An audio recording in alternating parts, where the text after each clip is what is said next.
दोस्तों ये बात बहुत अजीब है, लेकिन आज आसमान में जो भी हवाई जहाज उड़ रहा है, आपको जानकर ये हैरानी होगी कि उन्हें सिर्फ दो ही कंपनियां बना रही हैं और पूरी दुनिया में इनके अलावा कोई और एरोप्लेन यानी कि पैसेंजर प्लेन मैन्युफैक्चरिंग नहीं करता है। वो दोनों कंपनियां कोई और नहीं बल्कि जानी मानी कंपनी बोइंग और एयरबस है। दोनों ही कंपनियों का भारत से कोई लेना देना नहीं है। यही कारण है कि भारत में आज के टाइम में कोई भी हवाई जहाज बनाया नहीं जाता। पर भारत में 1980 से हवाई जहाज बनाने का काम शुरू जरूर हुआ था, लेकिन वो शुरू हुआ काम सिर्फ शुरुआत तक ही रह गया और कभी भी भारत इस सेक्टर में खुद को मजबूत नहीं बना सका। ऐसा बिल्कुल भी नहीं है कि हमारे देश में रिसोर्सेज की कमी है या फिर जहाज बनाने के लिए जरूरी टैलेंट और नॉलेज की कमी है। आज भी भारत के इंजीनियर और डिजाइनर बहुत बेहतरीन क्वालिटी के अच्छे पैसेंजर हवाई जहाज बना सकते हैं। अब आप सोच रहे होंगे कि जब बना सकते हैं तो बनाते क्यों नहीं। इसके लिए आपको थोड़ा एविएशन मार्केट को समझना पड़ेगा, क्योंकि भारत ही क्या, भारत जैसे कई देशों के यहाँ प्लेन ना बना पाने का मेजर रीजन और कुछ नहीं बल्कि यही एविएशन मार्केट ही है, जिसको महज दो कंपनियां कठपुतली की तरह चला रही हैं, जिस वजह से यहाँ पर किसी भी बाहर की कंपनी को एंट्री नहीं मिलती और भारत भी उन्हीं देशों में आता है जिसको इस एविएशन मार्केट में एंट्री नहीं मिलती है। अब ऐसा क्यों है और कैसे इस मार्केट की शक्ल ऐसी बन गई कि इसमें किसी और की एंट्री अलाउड नहीं है, उसे समझने के लिए आपको इन दोनों कंपनियों के इतिहास को समझना पड़ेगा। तो आपको बता दें कि बोइंग और एयरबस कंपनी की सफलता के पीछे बहुत बड़ा इतिहास रहा है। बात करें बोइंग की तो 1918 में बोइंग की शुरुआत अमेरिका में हुई। एक लकड़ी व्यापारी ने अपने नाम पर एक एविएशन कंपनी खोली जिसका नाम बोइंग रखा गया और देखते ही देखते ये एक बहुत बड़ी कंपनी के नाम से उभर चुकी थी। शुरुआत में ये कंपनी वर्ल्ड वॉर के दौरान military aircraft, fighter jets, transportation craft बनाती थी, जिस वजह से ये कंपनी सरकार के लिए बहुत इंपॉर्टेंट कंपनी बनकर काफी लंबे समय तक रही। क्योंकि उस समय पर बोइंग के मार्केट में कोई नहीं था, इसलिए इसे सरकार भी बड़ा करने के लिए सपोर्ट करती थी। इसके बाद जब सेकेंड वर्ल्ड वॉर अपने चरम पर पहुंचा और अमेरिका इस जंग में एक पूरे धड़े को लीड करने लगा, तब बोइंग कंपनी सरकार के लिए एक पार्टनर की तरह बन गई, जिस वजह से उस टाइम पर सरकार ने $100 बिलियन तक की फंडिंग बोइंग कंपनी को दी, जिसके तहत बोइंग कंपनी ने वॉर के लिए बहुत सारे जेट्स, एयरक्राफ्ट, वो भी अलग अलग मॉडल के बना करके अमेरिकी सरकार को मुहैया करवाती रही। यही कारण था कि वर्ल्ड वॉर सेकेंड खत्म होते होते बोइंग और अमेरिकी सरकार का संपर्क इतना बढ़ गया कि सबको लगता था कि बोइंग कंपनी को अमेरिकी सरकार चला रही है, जो कि एक तरह से सच भी था। लेकिन उस समय पर कई सारी छोटी बड़ी एविएशन कंपनी इस इंडस्ट्री में डेवलप कर रही थी।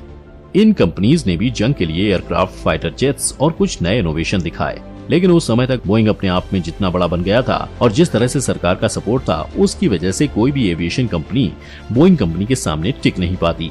ऐसे में इस कंपनी से अमेरिका इस पूरे मार्केट को अपने अंडर में किए हुए था और पूरी दुनिया की एविएशन इंडस्ट्री में अमेरिका की मोनोपोली चल रही थी। इसी चीज को खत्म करने के लिए फिर दुनिया में बाकी के बड़े देश आगे आए और उन्होंने सोचा कि इसका कुछ किया जाना चाहिए। इसीलिए आखिर में जर्मनी, फ्रांस और यूके ने फाइनली ये फैसला किया कि सारे देश अपनी छोटी छोटी एविएशन कंपनियों को मिलाकर एक बड़ी और ताकतवर एविएशन कंपनी बनाएंगे, जिसके बाद उस ताकतवर कंपनी को बनाने की शुरुआत हुई जिसका नाम रखा गया एयरबस। और इसी तरह एयरबस कंपनी वजूद में आई। तब से लेकर आज तक बोइंग और एयरबस ये दोनों कंपनियां मौजूद हैं और इन दोनों कंपनीज के सरकार के साथ स्ट्रॉन्ग रिलेशन है। अब रिलेशन है तो उससे फायदा क्या है, उसे समझें तो इन कंपनीज को सरकार की तरफ से बहुत बड़ी मात्रा में पैसे और रिसोर्सेज मिलते रहते हैं। इसी वजह से आज तक कोई भी कंपनी इनके सामने टिक नहीं पाई। और अगर कोई भी कंपनी कोई भी बड़े पैसेंजर जहाज बनाकर इन दोनों कंपनियों को पीछे छोड़ना चाहे तो ये दोनों कंपनियां उस नई कंपनी को डुबो देती हैं। ऐसा इसलिए होता है क्योंकि बहुत सारे एविएशन सेक्टर के जरूरी राइट्स सिर्फ इन दोनों के ही पास हैं, जिसकी वजह से नई कंपनी उस क्वालिटी का प्लेन नहीं बना पाती और फिर उनसे कोई भी एयरलाइन प्लेन नहीं खरीदती है।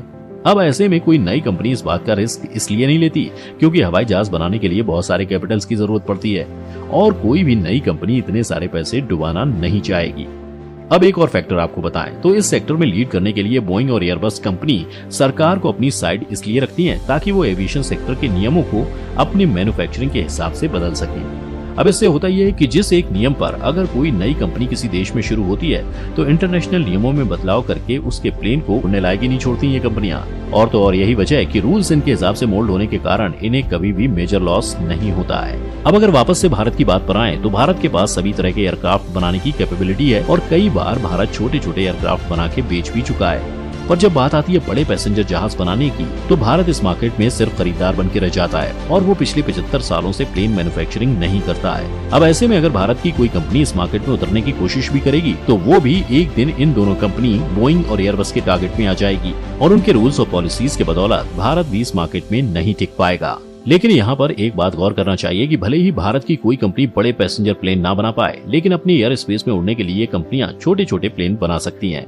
और तो और भारत चाहे तो सारे छोटे एयरक्राफ्ट और छोटे पैसेंजर एयरक्राफ्ट बनाकर छोटे छोटे देशों में भी बेच सकता है। पर आज के टाइम में भारत की जिस हिसाब से गवर्नमेंट पॉलिसी है, उसके तहत अगर भारत सरकार किसी भी कंपनी में पैसा इन्वेस्ट करे तो सरकार को बहुत सारे सवालों और मुसीबतों का सामना करना पड़ेगा और उससे सरकार का नाम ही खराब होगा। इसीलिए कोई भी सरकार अपना नाम खराब नहीं करना चाहेगी और यही कारण है कि आज के समय में भारत कोई भी बड़े पैसेंजर हवाई जहाज नहीं बनाता और न ही भारत की कोई कंपनी इस सेक्टर में इन्वेस्ट करने को तैयार है। खैर, आपको क्या लगता है कि आने वाले समय में कभी भी भारत की कोई कंपनी इस सेक्टर में कदम रखेगी या नहीं? आप अपनी राय हमें कमेंट करके बता सकते हैं। साथ ही वीडियो को लाइक और शेयर करना मत भूलिएगा और हाँ, हमारे चैनल को सब्सक्राइब भी कर लें।